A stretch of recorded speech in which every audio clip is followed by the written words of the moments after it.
প্রায় ২৫০ বছরের প্রাচীন মন্দির। এই মন্দিরের দেবীকে সেভাবে বিসর্জন দিতে হয় না। বন্যার জলে ভেসে যায় দেবী মূর্তি। পুজোতে ১৬টি ঢাক লাগলেও শত শত ঢাক এসে যায় পুজোর রাতে। কথা হচ্ছে দাসপুর ১ নম্বর ব্লকের রাজনগর পশ্চিমে জাগ্রত ফলহারিণী শ্মশান কালীর। এই কালীর নাম ঘাটাল ছাড়িয়ে আশপাশে ছড়িয়েছে। সম্প্রতি গ্রামবাসীদের উদ্যোগে এই কালী মন্দিরের নতুন মন্দির নির্মাণের কাজ শুরু হয়েছে। প্রকাণ্ড মন্দির। কমিটির পক্ষে বলা হচ্ছে এলাকার এক চোখ ধাঁধানো পবিত্র মন্দির হতে চলেছে। ইতিমধ্যেই ৬০ লক্ষ টাকা খরচ হয়ে গিয়েছে।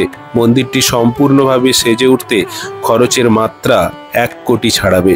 এই বিপুল খরচের সিংহভাগ আসছে গ্রামের পাশাপাশি দূর দূরান্তের মায়ের ভক্তদের থেকে। এতদিন মা ভাঙাচোরা এক ছোট্ট মন্দিরে অধিষ্ঠিত আছেন। এবার বিশাল আকার এই মন্দিরে মা উঠে আসবেন। তবে এই মন্দিরের বহর দেখতে এখন থেকেই ভক্তদের ঢল নামছে রাজনগর পশ্চিমের কালী মন্দির চত্বরে।